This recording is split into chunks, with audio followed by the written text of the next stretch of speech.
As you can see, the pan is now overwhelmed and covered by the lava. Lava has got thicker. It has not spread much forward toward the camera, toward us, but it has spread laterally toward the sides of the valley.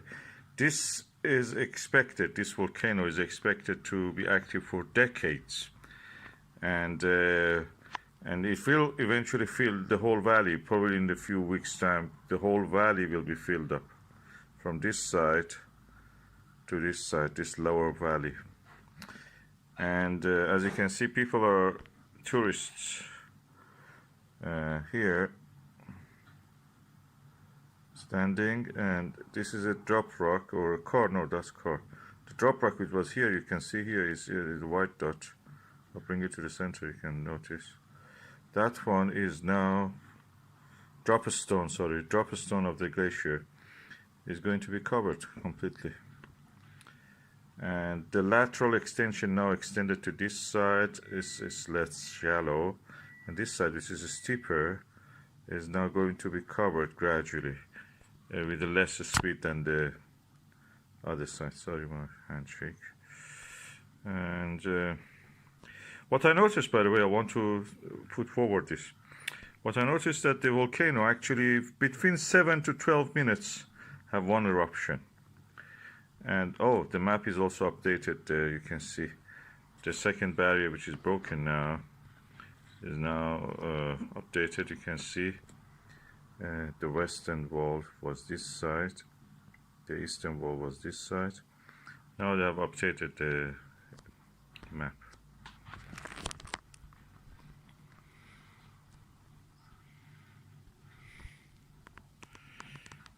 Yeah, the volcano has a frequency of 7 to 12 minutes. So if you just wait for 10 minutes, you will have a very good chance to see an eruption. The volcano was just this side originally. Of course, there were several vents on the other side, fissures, but gradually built it up because it's very sticky and gooey. It was like plastering or concreting it, and then extended. The channel is here, the volcanic channel, and it has extended to here. Now you don't see the very, flooding of the lava because it's blocked unless the camera is in a better position. And but volcano is yet active, and we expected that it goes on for decades. As you can see here now, the active flows are coming from the eastern side, where the eastern wall was, the first wall which was broken. And yeah, it's going to continue, and internet lines are in danger.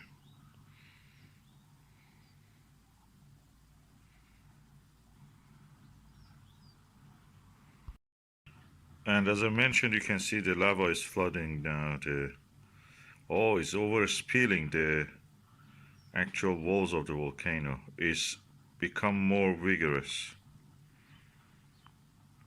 Look at it. It doesn't flow into the channels only. It just overspills over the walls. This is connected to the mantle of the earth. It's a hotspot, as we call it. And Iceland is sitting on the hotspot. What you see here, by the way, I just want to mention, what you see here as a valley here is practically the exposed surface of the ocean, mid-Atlantic ridge volcanic fissure that is exposed at the surface into the air. Iceland is exactly on the spot, this valley exactly on the spot from the mid-Atlantic ridge. So it's a kind of rift valley practically. This is extension this side, a force applied also this way, extending it. And the whole Iceland is on this mid-Atlantic ridge, and this valley particularly is on that, and the neighboring valleys, because they're forming the steps. And what you see in the map, all these valleys you see on the map are the rifted. It's like practically a Red Sea opening there, as if, but it is exposed. Instead of being at the bottom of the ocean, is at the surface of the Earth, and that Earth is built up a piling up of the lava over millions of years. That is a very active volcanic area, that island of Iceland. It's exactly on the hottest spot, which is connected to the deep mantle. It has been going on for millions of years, and was the epicenter or responsible for the splitting of the Atlantic Ocean, which separated Britain from Greenland and Newfoundland.